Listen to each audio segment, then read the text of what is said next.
All right, episode 36, Dynasty Trades in 5. I'm Clay. I'm Shane. And I'm Scott. Can't guard Clay. Can't guard Clay. What's that? Can't guard Mike. Oh, all right. That's Slant Boy's Twitter handle. We gave it away. We're doing Michael Thomas. Michael Thomas. I just learned that we gave it away. All right, Scott, you're up.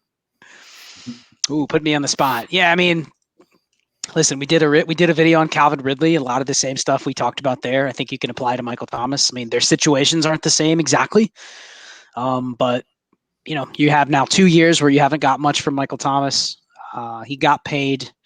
The real question is now, that he's out for the season. He's going to be 29. We don't know necessarily what his future is going to be. We know nothing about his quarterback, but we also know if you just take guys that have abilities to draw targets, anytime he's played, he's been able to draw a significant market share. So,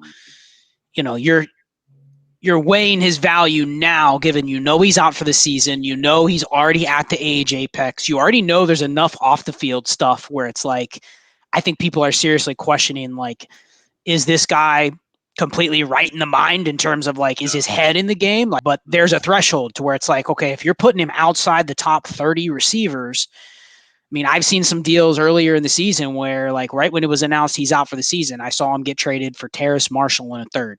But if Thomas comes back, the day he announces he comes back, he probably ascends past all but 10 to 15 players at the receiver position for that given season. So that's what you have to bet on.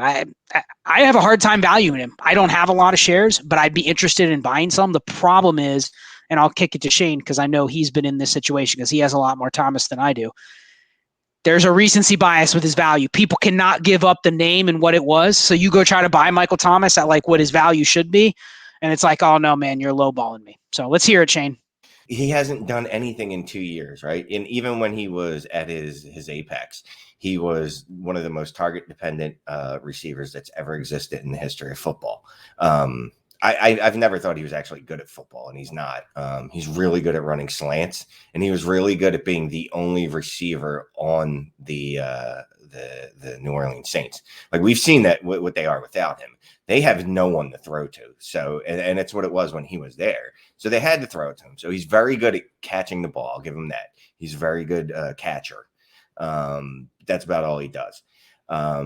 If his head's not in the game and if he doesn't have Drew Brees willing to target him 200 times a year, I don't know what we're looking at. You wanted to take the chance on an early second. I'm fine shipping out an early second for him. Obviously a late second, but from what Scott says, people are laughing at you when you do that. So don't do that. But maybe multiple seconds. I was about to say, which side would you rather have? A 2022 late second and a 23 second, or Michael Thomas? I'll take Thomas.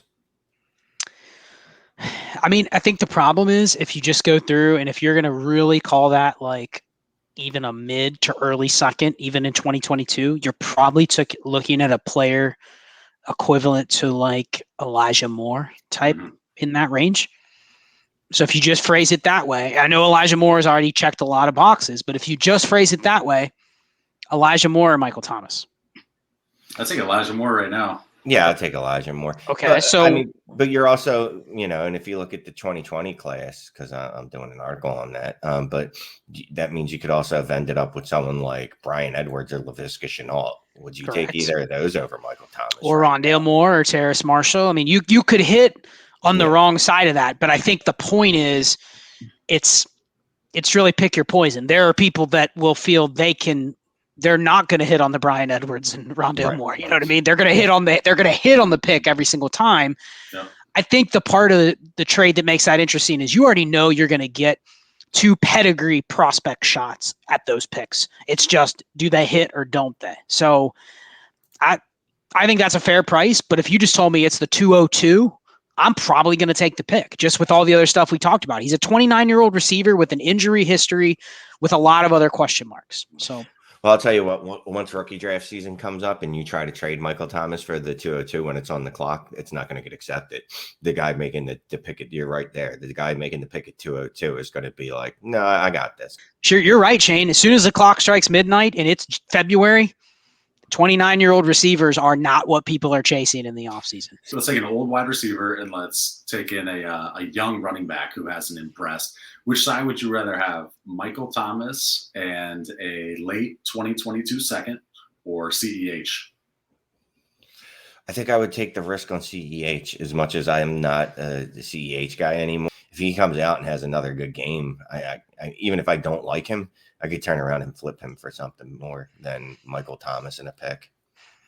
I think the crazy thing is you could probably flip that second for Adam Thielen or something like that and just steal cheap receiver production close to Michael Thomas. Like that second, to me, it's easier to buy the receiver production with the second that can give you more than just one start than it is the running back. So I'm with Shane. I would take CEH and, be willing to give up that extra second to do it.